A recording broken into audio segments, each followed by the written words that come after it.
गौतम बुद्ध से एक व्यक्ति ने कहा, मुझे आपसे बहुत सारे प्रश्न पूछना है। बुद्ध ने कहा कि पहले 1 साल तक मौन रखो, फिर प्रश्न पूछना। अशांत मन में प्रश्नों की अधिकता रहती है। प्रश्नों की वजह से हम सही निर्णय नहीं ले पाते हैं।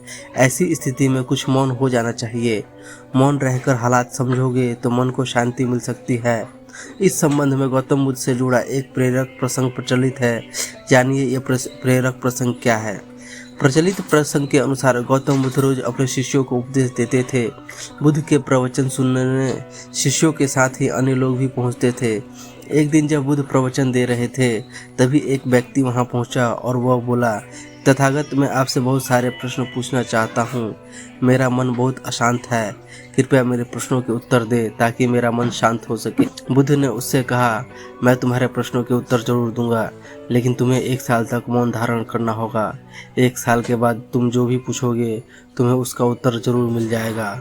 उस व्यक्ति ने कहा कि 1 साल बाद आप मेरे प्रश्नों के उत्तर दोगे ना? बुद्ध ने कहा कि मैं अपनी बात का पक्का हूँ, तुम्हें सारे प्रश्नों के जवाब दूंगा, लेकिन 1 साल के बाद। बुद्ध की बात मानकर उस व्यक्ति ने मौन व्रत का धारण कर लिया। धीरे धीरे वह मौन की वजह से उसका मन एकाग्र होने लगा। वह ध्यान में उतरने लगा, मन भी शांत होने लगा। उसके सभी प्रश्न खत्म होने लगे। 1 साल बीत गया। उसका समय पूरा होने के बाद बुद्ध ने उस व्यक्ति से कहा कि अब तुम अपने समय पूरा होने के बाद बुद्ध ने उस व्यक्ति से कहा कि अब तुम अपने सभी प्रश्न मुझसे पूछ सकते हो।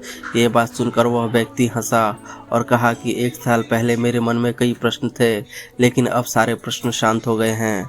अब मेरे पास आपसे पूछने के लिए कोई प्रश्न नहीं है। बुद्ध ने उस व्यक्ति से कहा कि जब तक हमारा मन शांत नहीं है, मन में ढेरों प्रश्न उठते रहते हैं, उसकी परेशानियां बनी रहती है। अज्ञान और भ्रम की वजह से हमारा मन प्रश्नों के उत्तर तक पहुंच ही नहीं पाता है। कुछ समय मौन धारण करके हम हालातों को समझेंगे तो सारे प्रश्नों का उत्तर स्वतः ही मिलने लगते हैं। मन शांत हो जाता है तो सभी प्रश्न ही खत्म हो जाते हैं। सारी चीज़ें हम आसानी से समझने लगते हैं और जीवन में सुख शांति मिल जाती है। दोस्तों, इसी तरह की वीडियो और चाहिए तो हमारे चैनल को सब्सक्राइब जरूर करें। धन्यवाद।